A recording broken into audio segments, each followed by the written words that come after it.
Central Florida, you're listening to the most electrifying show in media, A Neighbor's Choice. And I'm your host, your neighbor, David Gornoski. So glad to be with you here across FM, AM, podcast, video stream, wherever you're listening or watching us on. We're happy to have this time to learn. And isn't it great to have these discussions where we can challenge the status quo of groupthink in all of its forms? Normally we talk about politics and economics, culture, but now we get to have a rest from that. That means we're going to get into science and you. And to do so, we're going to have our chief science advisor, physicist, Dr. Yu, join us. How you doing, Dr. Yu? Thank you, David, for having me on. I'm doing very good, very well. I'm saying, Dr. Yu, we need to come up with some kind of science to understand how to make crowds lose their aggression. We need to have a frequency or a song that can be played on speakers that just makes people want to hug and stuff rather than go crazy, right? Because we see that happening too much in this year. And we got to figure out the science behind relaxation a little bit better. What do you think, huh? Yeah, that's correct. Maybe they should, have a background with your show in the background. And you preach peaceful, open mind, right. Inclusive, and love, just like be Jesus like. Yeah. So that's the message we need. Right, and that's why, we love our program we do with you on Thursdays, and here it is Thursday. So let's get into science and you and learn what we can do, which is once we stop looking to politics for the answers, we can maybe look a little closer to home and look to the stars and think big and put our skin in the game and don't require government to give us our neighbors' money. Maybe we can just solve problems by using our brains and using our courage to think for ourselves. So here's a story here on Yahoo News that I wanted to ask you about. It's about a professor who's been on our program, Dr. Avi Loeb. He's a Harvard professor. I believe he's the chair of astronomy over there. We had him on last year, I think 2019. But there's a story out that, a Harvard professor has claimed in his new book that alien debris passed near Earth in 2017. It has attracted both skepticism and intrigue. And we talked about this rocky, cigar-shaped object with a somewhat reddish hue, as it's described, called Oumuamua or something like that. It's a kind of a Hawaiian language name. But Dr. Avi Loeb says that this might actually be something, he's a physicist, that it might actually be something that was made by intelligent life and it came from outside of our galaxy, right? That's right. That's what his book, he just published a new book and talking about specifically, this could be alien technology. May not necessary to be alien life, but aliens, but it could be. And so I read that article. I because we interviewed him and Dr. Avi Loeb, and he's a very smart man, right? Okay, so and we have a very good conversation with him last year, and so this new book talking about how could he so determined, so for sure, this cigar-shaped object and observed in a solar system and could be from a different, a different star system or even from different galaxy. And why he said this could be a alien technology. So that means this is not the natural, could be a man-made. So I look at it, I said, so one thing is based on the shape. Normally, we see all the asteroids or what is a comet or all the heavenly body. Most of them are more like a spherical shape. But this is different. This is from afar detect is a cigar type. And of course, you can stretch it to say might be a rocket, might be a rocket type of thing. So this is based on the shape, is odd from most of the objects we observed. So that's one evidence. And the second evidence, he said, this object came, why we say that this object is not belongs to solar system, because it's the orbit. It is that it does flying towards the sun, and then after passing the sun and coming back, just like a comic type of orbit. However, the plane of the orbit is not along in the solar system plane, which is called the ecliptic plane. So that means everything in solar system, we orbit the sun, right? We all revolute on the same plane. Yeah, on the same plane around the sun. But this is different. This is a perpendicular almost. The high angle come outside of the plane, almost perpendicular, and 90 degrees come in then and goes back. So that based on the behavior, we know it's not possible belongs to solar system, because if origin from solar system after motion long enough, say 4.5 billion years or 4.6 billion years, it's more likely, becomes in the same plane as all the planets. Okay, so that's another thing. So this is not belongs to solar system. So it's from other things. And there's another things he find about that this could be a artificial, technology, alien technology, is the flying the speed, approaching the sun and away from the sun. This is not the same observation as we observe, say, asteroid or comet orbit of the sun. So the speed, the velocity is different. What that means? That means it could have some kind of artificial technology. So it varying the velocity, varying the speed, control the subtype. So that's basically assumption of this one.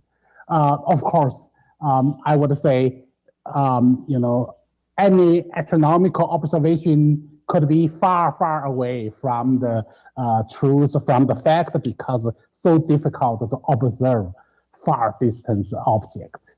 But this is an intriguing observation. So what's your overall assessment of his claim? I believe it. So there's certain truth to it, because of the odd shape, because of the orbit. Orbit basically tell you it's not from the origin is not from our current solar system, made from different star system or even from different galaxy.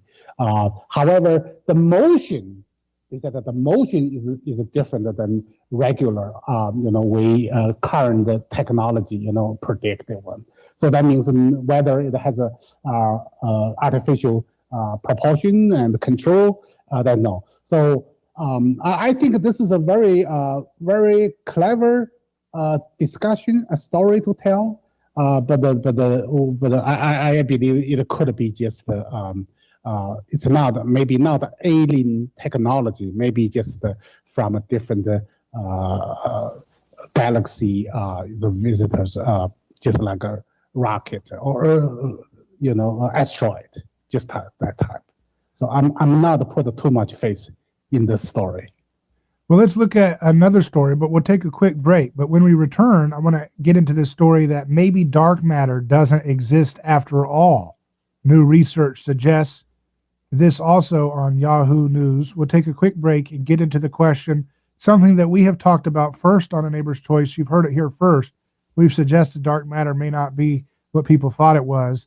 And now this new story, this new research comes out and suggests perhaps we were correct, as we've been harping on for some time, that this may be something we need to look at.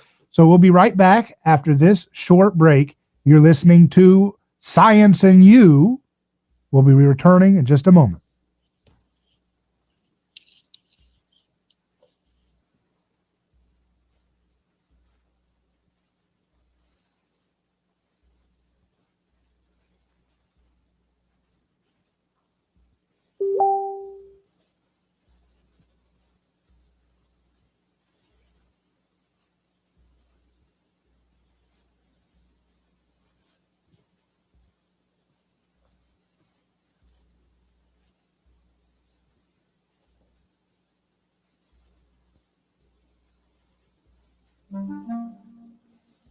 David Gornoski here. Let me tell you about a man named Gabriel. Every day, Gabriel puts on his boots and drives across America to make sure our store shelves stay stocked with the food people count on. See, Gabriel served our country overseas.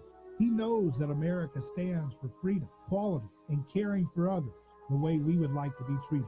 That's why when Gabriel saw food shelves getting low during the pandemic, he hit the road as a driver with Oakley Transport. In the land of the free, where no one should go hungry, we need heroes like Gabriel to help keep America fed. CDLA driving professionals, join Oakley Transport today. Keep America fed. Visit oakleytransport.com or call them today at 1-877-8-TANKER. That's 1-877-8-TANKER. Are you ready to transform your career? Jess Smith was too. She was stuck in a job that was controlling her life, consuming her free time, and offering little opportunity for growing her pay. Then she found FinTech Mortgage Association, and she never looked back. FinTech Mortgage Association makes home lending simple, and they take care of home buyers like family. Using technology to make everyone's life easier, FinTech Mortgage Association equips each of their loan solutions architects with the tools they need to build a career with a schedule they control, a product they can take pride in, and an earning potential that is life-changing. Unleash your true potential. Join FinTech Mortgage Association. Visit finmay.com. That's FINMAE.com. You're in charge now. NMLS ID 1492187. Equal housing lender. Do you despise lawyers? That may be the case until you need one. If you've been in an auto accident and need legal advice, go to the local attorneys that have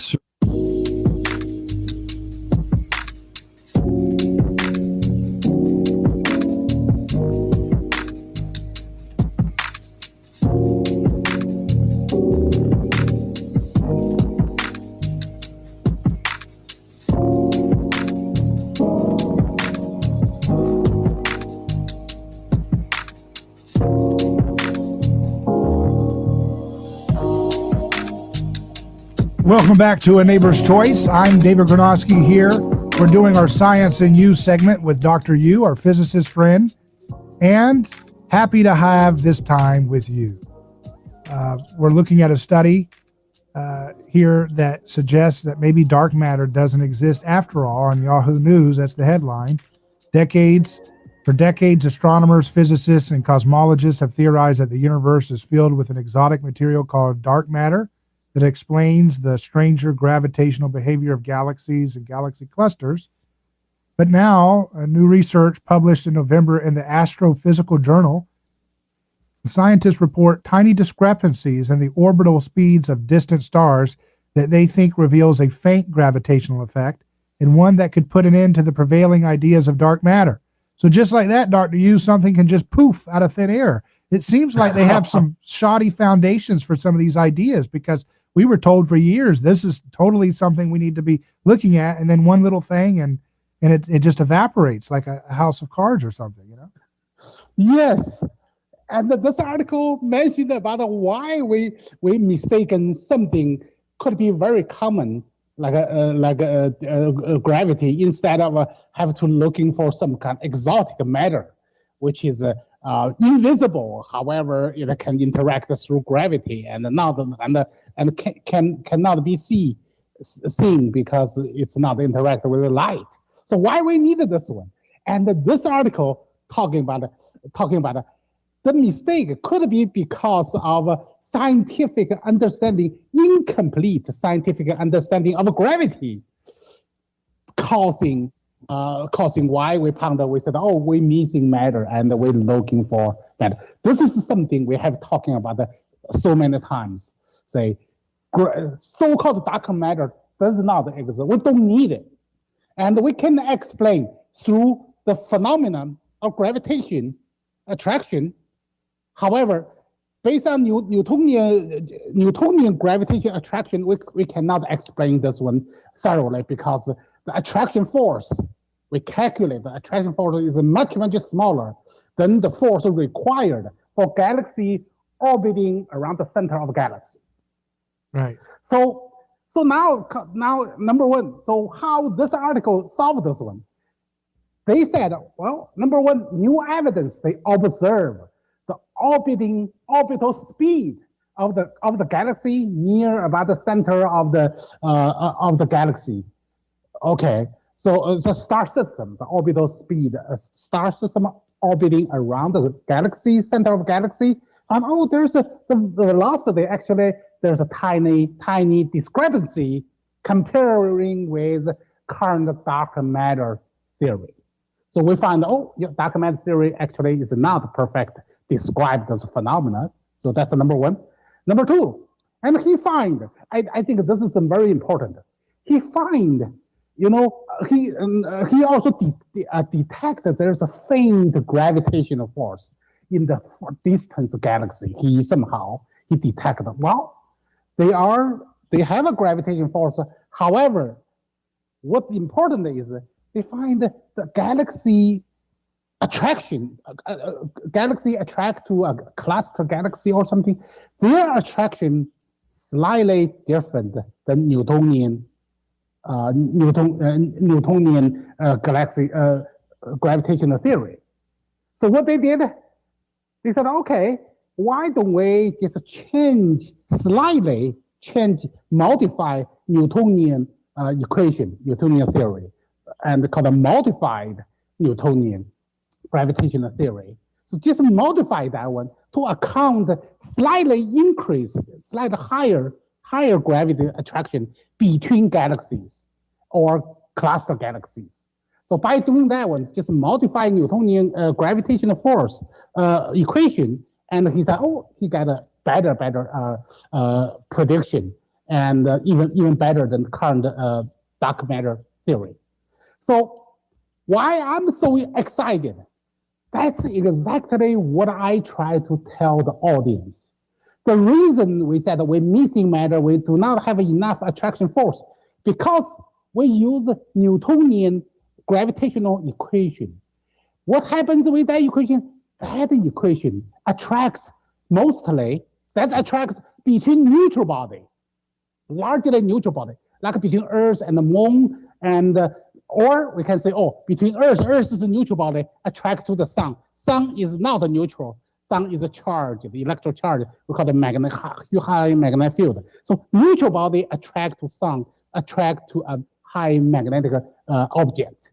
So that's basically how we calibrate the Newtonian gravitational constant. That's what we get it. But what's important here, and in my theory, and also in this observation, actually attraction between star systems, like Sun, attract to the center of a galaxy. They both are highly magnetic objects. So their attraction is higher than gravity. Why? Because they are the magnetic body attract to magnetic body. So of course this force is much higher than neutral body attract to a magnet body, or neutral body attract to neutral body. By doing that, so we can solve. So that's why he just slightly increase Newtonian gravitational constant for distant star. He can compensate all the difference. And however, he does not have a fundamental understanding what gravity is. And I want to tell your audience, gravity is magnetic attraction. Earth, even though neutral body, but the Earth still have a slight magnetic field. So smaller magnetic field. So largely neutral attract to Sun is a highly magnetic charged body. You have this force, but this force is smaller than two giant magnets. See, galaxies attract to stars. Those are highly charged magnetic objects. So of course they have the force higher. So this is a kind of a win for what we've been saying, because we've got the truth on our side here, that they've used the wrong force to calculate these galaxies, right? That it's not gravity, it's magnetism. Yes, the same thing. But here this one they say, I just modify gravitational constant in Newtonian. Somehow I can account for missing matter, right? The increase in matter. But the underlying physics is what we already discovered for years.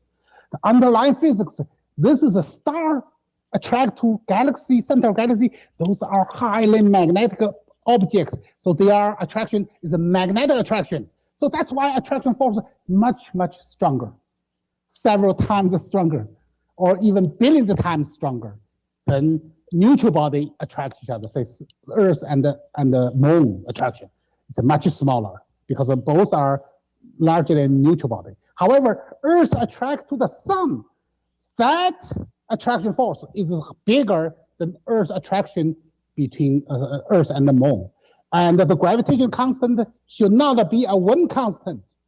Different objects, charged objects, they should have a different constant. So that's why we need to modify Newtonian gravitational force, say, get rid of this called the universal gravitational constant. It's actually, it's a variable gravitation parameters. Very interesting. Here's another story in medicalexpress.com. It says, study explores the effects of morning weather on people's mood and well-being at work. The article says, interestingly, the data they gathered suggests that morning weather was only related to positive well-being states and not related to negative ones. In other words, the researchers found that the better the weather was in the morning, the more employees felt energized and satisfied with their work. Contrarily, when the weather was bad, people felt more fatigued and unsatisfied. On the other hand, more negative well-being indicators such as burnout and stress appeared to be unaffected by the weather. Any quick thoughts on that? Yes, that I did not read this article, but as you read it, I found that this is an exact perfect explain. So why people feels better? This is the same thing. If you have a very good sleep in the morning, and if shine weather, you find one thing is that your brain very clear, and the evidence is your direction. You feel every direction very clear. So that's where comes the direction is the magnetic interaction between your body with the Earth's magnetic field. Huh. So when you have a dry weather, what is dry weather? Dry weather means you do not have this clouded, charged clouds surrounded a different area or even cover sun. So those are charged, those clouds, under the rain, those are generated random magnetic field that interrupt your normally very concentrated central magnetic field. So whenever your body magnetic field being disturbed, so you lost the direction and you find that dizzy, of course you feel it's a bad mood. Wow, very interesting. Dr. Yu, always glad to have you on for our Science and You segment. Thank you for joining us. Thank you. Up next, Jeff Deist from the Mises Institute will talk about the economic perspective, the cultural perspective of our present moment. Stay with us.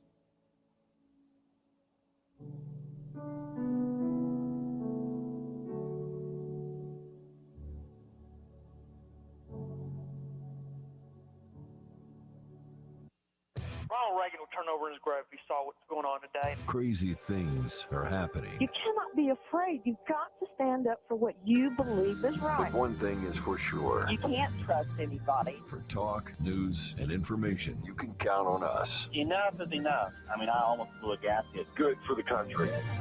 I know what I'm talking about. A lot of wackos out there. Your connection to talk about it. The all-new News Talk 1040 WHB. There are increasing calls for President Trump to be removed from office a day after the assault on the U.S. Capitol. Senate Democratic leader Chuck Schumer joining House Speaker Nancy Pelosi and lawmakers from both sides of the aisle. The quickest and most effective way to remove this president from office would be for the vice president to immediately invoke the 25th Amendment. Pelosi saying if that doesn't happen, Congress will begin the impeachment proceedings in the days to come. 74 armed New Jersey state troopers are now on duty in Washington, D.C. Colonel Lisa Howe. Governor Murphy has ordered the deployment of 500 New Jersey National Guard citizen soldiers and airmen to the Washington, D.C. to help the local authorities and the DC National Guard support the security of our nation's capital. In addition, the troopers are guarding the Capitol a day after those protesters stormed the building. I'm Daria Albinger, ABC News.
A Neighbor's Choice is back. I'm David Gornoski here, your host.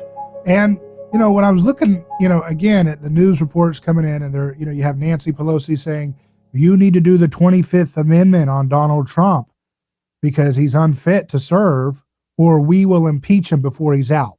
So they want to put gasoline on the flames of this moment. 74 million plus people voted for Donald Trump. Whether you like that or not, that's a reality. That is not a fringe thing like they try to make it out to be. And the idea that you're going to try to add insult to injury after there are real questions that many independent people have had about some of the electoral oversight and credibility of having mass mail-in ballots with no credibility to see who actually voted and if there's authorization of their signature and signature match and all this different stuff. And yet they want to just say, nope. No, we're going to, instead of trying to de-escalate, instead of trying to admit maturity and responsibility and involvement with some of the problem, oh, no, we're going to try to force you to say uncle. This is how ruthless and disgusting and pathetic the Democrat establishment and the Republican establishment are. They are a united party, and they unite together when anybody tries to upset the apple cart, even on a marginal level. And so when they're burning cities all across this country, they're going to get your corporate sponsors out there. They're going to make you do hashtags in solidarity. But the moment it goes the unauthorized team, like pro wrestling, they're going to put the boo sign on the television show, and you're supposed to say, boo, now boo, now boo. And we're not playing that game anymore. We're going to reject all the political violence, and that means we're rejecting the status quo of the D.C. swamp. So joining me now to talk about that is our friend Jeff Deist, president of the Mises Institute. How you doing, Jeff?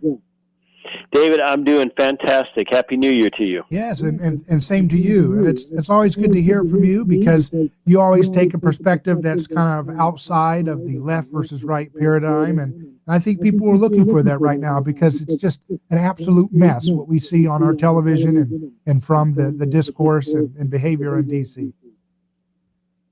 Well, they certainly turned yesterday into a left versus right thing. And, of course, we see very quickly how the media frames the two sides very differently in terms of some of the BLM and Antifa riots and destruction which went on earlier this year, and now what is presumably a Trumper mob breaking into the Capitol and doing some damage, but not much. So the perception the media is trying to paint of the two is radically different, and I think that tells you that from most of our media's perspective, Antifa and BLM are noble and righteous and well-intentioned, and so when they get a little out of hand and a few bad apples break something or loot or set fires, that's maybe not good, but it's certainly excusable. Whereas with Trumpers, they're motivated by bad things, and so they can never have a legitimate political grievance.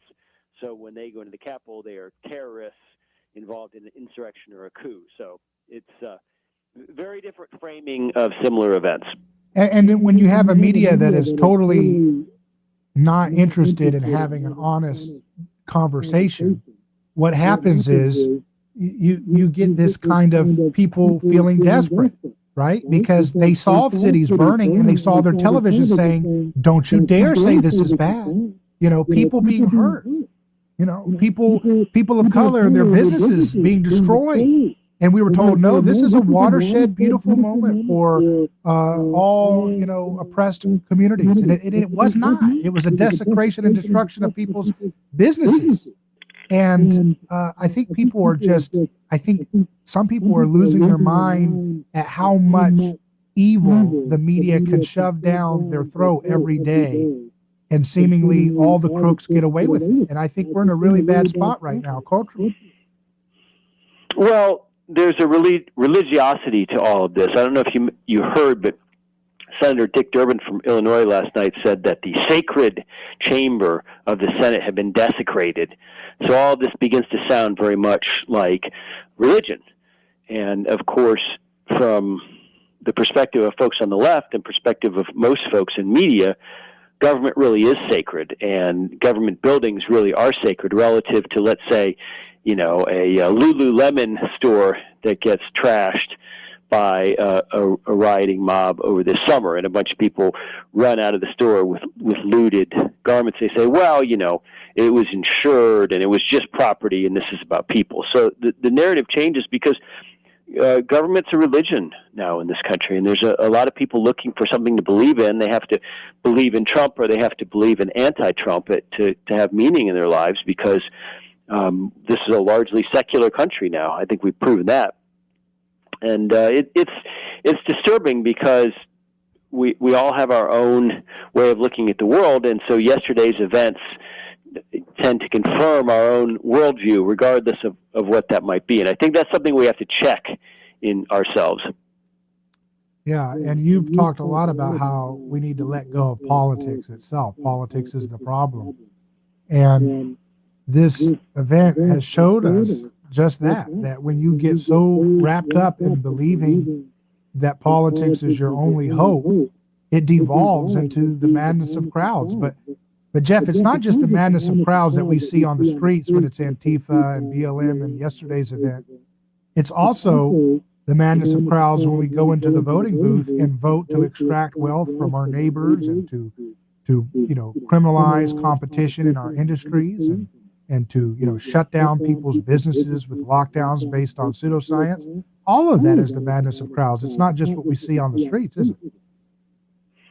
Well, it's interesting because we don't seem to understand a way out of this, and we imagine that the same old forms of politics are going to lead us out of this trouble and this turmoil and this division that we find ourselves in. We have to wrap our heads around the idea that politics doesn't have an answer for this, because politics is simply a way for some people, in, you know, what if you believe that elections are fair, for some majority in an election to impose itself on a political minority, and that can't work for too long. Even when you have an authoritarian government, which thankfully we don't have yet, political dissent can't be crushed forever. It finds a way to bubble up to the surface. And of course, even the Chinese have found that out. Even the Soviets found that out. So this idea that we need to have zero-sum, winner-take-all majority democracy, and that the politically vanquished people should just suck it up, or they should move, or they should just accept their status, it just isn't healthy, and it's something we have to rethink. The democratic mechanisms in this country aren't working anymore, and I'd rather be honest about that than just continue blindly down this path that looks like it's headed to something nasty and violent. Yeah, I mean, the media is they're just pouring gasoline on the fire. They're trying to make people believe that 74 million people who voted for Trump are, you know, basically terrorist sympathizer traitors, which is what they did the whole 4 years. Remember, they did their stupid racist Russia hysteria, totally based on garbage. No justice has come from that. Ruined many people's lives, destroyed relationships with countries, and really set us back in our credibility around the world.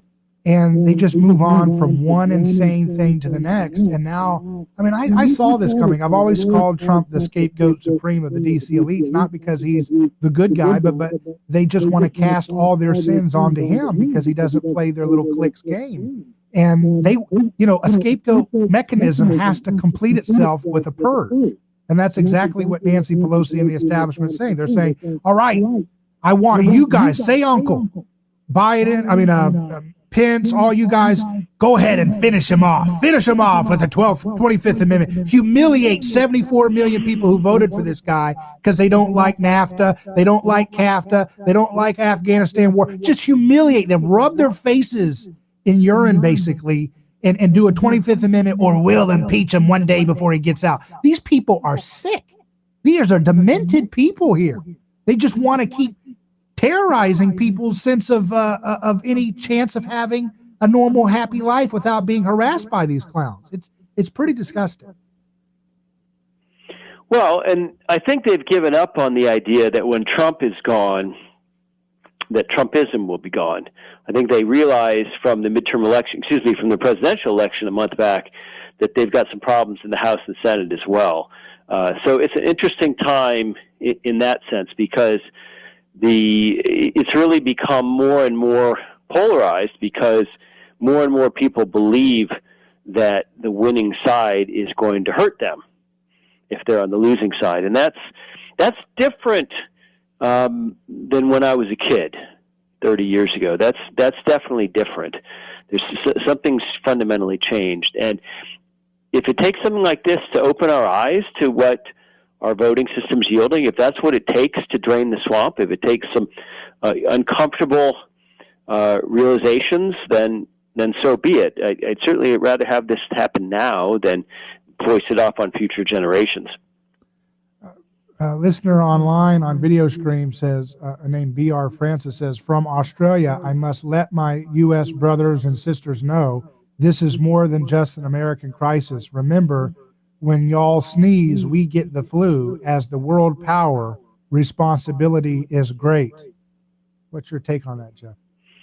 Yes, I understand that. I wish it weren't that way, but I get it. The rest of the world is affected by American politics in a way that we can afford to be sort of indifferent to the next president of France or the next prime minister of Australia, because we tend to think of that as far away. And because the United States is so big and because it's a dominant superpower, we tend to not pay as much attention to foreign elections and foreign politics. But the rest of the world feels like, especially with respect to foreign policy and especially with respect to the dollar, that the U.S. political class really affects them. And I'm sorry that that's the case. I wish it weren't the case. I wish this gentleman down under could just sort of view this with detached amusement. But he's entirely correct in that, for good or ill, the United States is a force around the world, and not just in terms of our political rhetoric, but if we have an economic downturn because so much of the world uses dollars, because so much of the world either buys from or sells to the United States as a market, he's 100% correct. Yeah, it's true. Another listener, Rob Earl, says we have a 20th century system in a 21st century world. Any thoughts on that idea? Jeff? Well, there's no reason, for example, that voting couldn't be done at home electronically, that's for sure. There's no reason that voting couldn't be ranked. There's no reason that politics itself couldn't be decentralized. So there's much greater degree of local control and voting on local matters and funding things locally, as opposed to this very centralized and archaic system where we all send our money to D.C. and then D.C.'s bureaucracy skims about 70 cents of every dollar, and then the remaining 30 cents it doles out in economically inefficient ways and in political ways, and in to bestow favoritism and this sort of thing. So it is definitely an archaic system, and what we see in every other walk of life right now, David, is radical decentralization. The way companies operate, the way knowledge is disseminated, the way education operates, the way banking operates. It's only in governance where we've had this, this clinging to a centralized system, and sometimes D.C. isn't even good enough. We want to send things to the UN or the IMF or the World Bank or something like that. So I really believe that that decentralization is the animating impulse and the trend of the 21st century, and let's hope that we can begin applying that to government, because we're past an ideological fight now. Ideology matters less and less. People are dug in to their positions. What matters now is that we have a greater degree of control over ourselves and our lives without being governed as much by Washington or even something beyond Washington. Right. There needs to be a space for the vast majority of us that have no interest in this obsession over possession of power. That's all these people are. They're just drunk, mad with power on both sides. And we need to have a culture where we can get on with our lives without these people just blowing apart everything that is civil and decent and noble in this society. We're speaking with Jeff Deist of Mises.org. MISES.org is their website. You can also follow Jeff at Jeff Deist on Twitter. We'll be back in just a moment.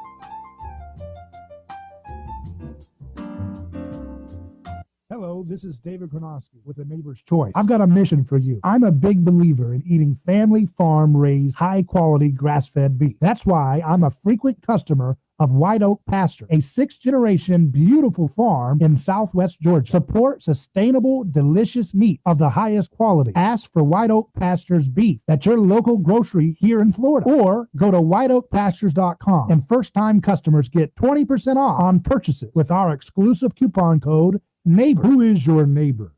Dave and Wally are team drivers for Oakley Transport. One day, they came across a very serious accident on the highway. Some might pass on by, but Dave and Wally saw there was no time to waste. They jumped into action and saved 2 people's lives with moments to spare. That's the kind of courageous love we need more of today. It reflects the respected culture Oakley Transport develops with their driving professionals. CDLA licensed drivers. Join Oakley Transport today for a rewarding career. Visit oakleytransport.com.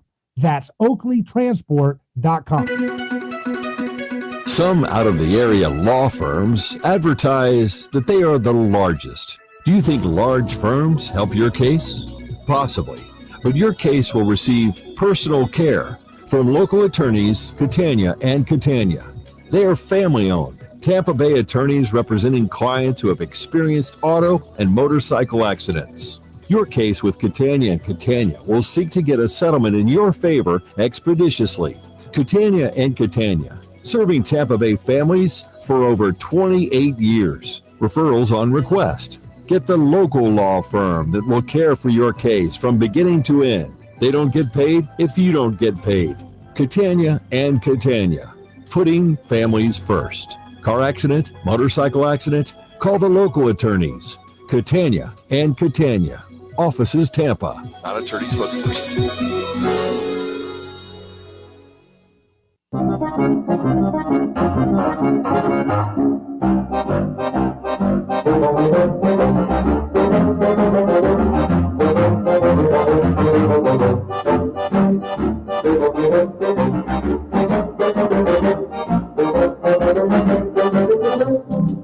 A Neighbor's Choice is back.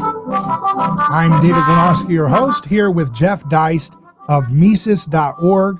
The Mises Institute is a place that you can learn about Austrian economics, which is free markets, and understanding private property, something that gets denigrated and attacked.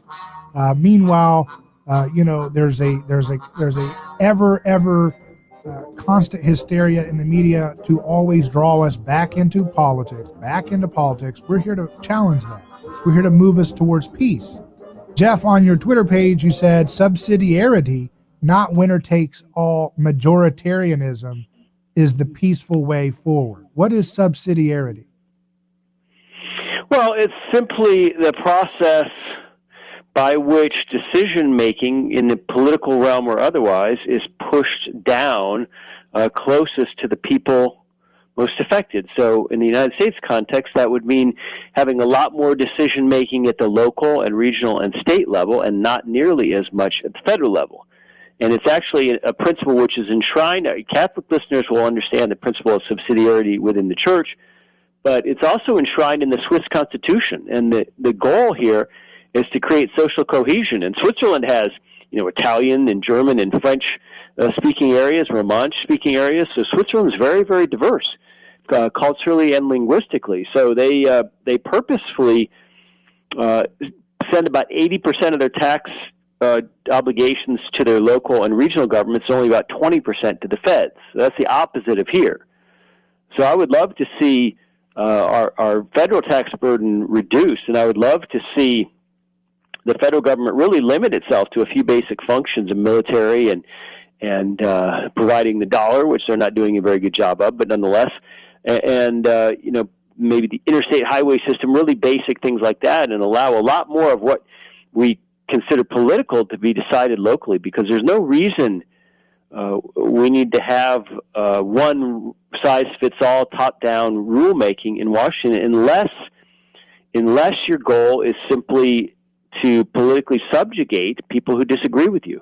And I think that's behind a lot of what we see in Washington, is that politicians want their way for every place. And we don't need the same rules in Anchorage, Alaska that we have in Miami or in Terre Haute, Indiana, or in Honolulu or Phoenix or South Bend, Indiana. I mean, there's different economies, there's different interests, there's different kinds of people, and we ought to respect that and reflect it in our approach. And of course, the 9th and 10th Amendment of our Constitution are expressly designed to retain power in the states and create a form of subsidiarity. And Article 1, Section 8 of the Constitution, which really limits Congress's or the federal realm of legislation, you combine those two things, and we're supposed to have a system of subsidiarity here in the United States. Mm-hmm. Yeah, so now that the Democrats are going to have the House, the Senate, the presidency, and I guess they'll pack the court if the court mouths off to them just once. I mean, these guys are pretty ruthless. They've got the media, they've got Wall Street, they got the whole thing. Now they have no excuse. They can give all of their grandiose bread and circuses on a silver platter, right? What's to stop them, Jeff? I mean, we should be getting Medicare for all now, all the gun regulations they've always wanted to do. They'll do more surveillance. They'll probably start a new war if they can get away with it.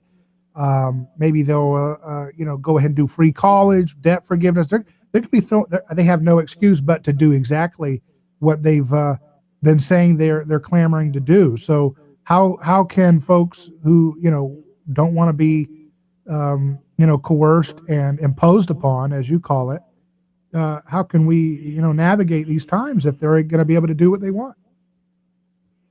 Well, it remains to be seen if one of the few feeble lines of defense, the filibuster in the Senate, lives on. It's looking unlikely. Harry Reid had been involved in watering that down when he was Senate Majority Leader a few years ago, and Mitch McConnell warned him that he might regret that day, but now he might celebrate it because just needing a bare 51 vote majority, and you've always got Kamala Harris as a tiebreaker in the case of ties in the Senate.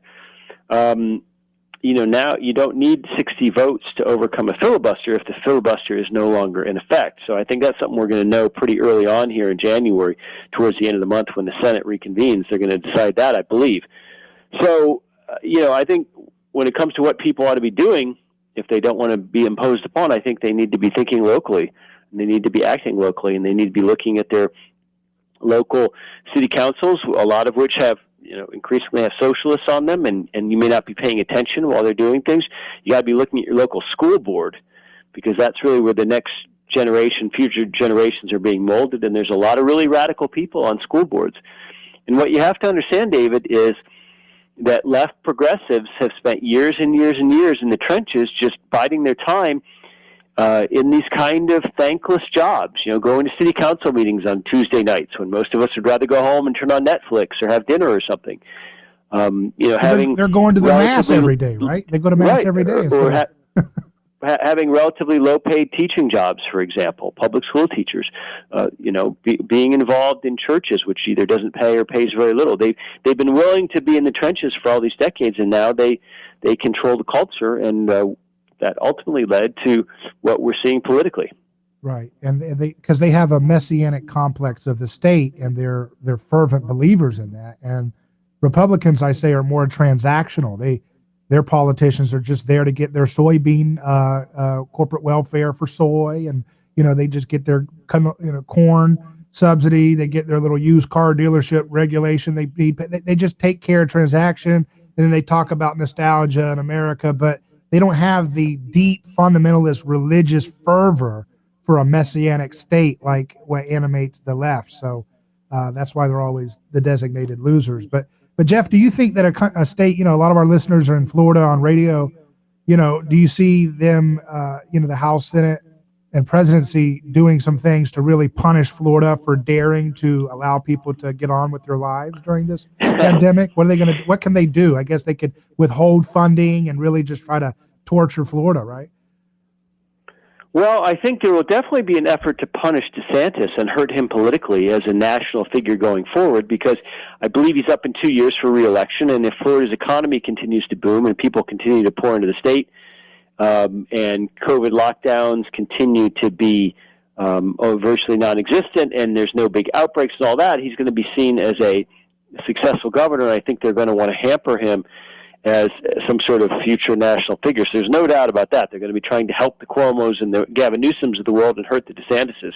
I think one of the first things they'll do is they'll get rid of the Trump tax bill rule that makes it so you can't deduct, or you can only deduct a portion of your state income taxes, because that hurt a lot of people in high-tax states like California, Massachusetts, because they were limited, I believe, to about $10,000 itemization of their state taxes. So look for that to immediately be quietly repealed, which is basically a tax cut for the wealthiest folks in the bluest states. But the Dems won't characterize it as that, and they won't talk much about it. How soon do you think they're going to do a big sweeping gun legislation? They've been wanting to do that forever. Man, they're excited, right? Well, I think you'll see gun sales continue to spike just like they did before the election, and you'll probably see some sort of assault rifle ban, like Dianne Feinstein attempted back in, I believe, '94. Mm-hmm. And, I think that's probably pretty high on the agenda. Do you see there's any possibility of a kind of moderate Bill Clinton style approach, given the fact that there's such a 74 million people voted for, they're feeling desperate and they're feeling the energy here? Is there going to be any kind of moderation, or do you think they're just going to go full extreme boom as far as they can with this thing? No, I don't think there will be, because first of all, Biden's going to feel tremendous pressure from his left flank to immediately act on basically Black Lives Matter and Antifa demands with respect to race, reparations, raising taxes, all of these kinds of things. So I think Biden's going to be feeling the heat. But more importantly, the members of the House and Senate in blue states and in blue cities, their biggest concern is going to be a primary opponent from their left, not a general election opponent, because we're heavily gerrymandered in this country in terms of congressional districts. So I think that in the age of AOC, they have to worry about their left flank, not the Republicans. And I think so you'll see a lot of these members of Congress and these senators try to outdo themselves with the wokest proposals. Jeff Deist, thanks for joining us. Always a pleasure. Email me hello@aneighborschoice.com if you have any guest suggestions or comments or questions. That's hello@aneighborschoice.com. Godspeed. Your home for news, talk,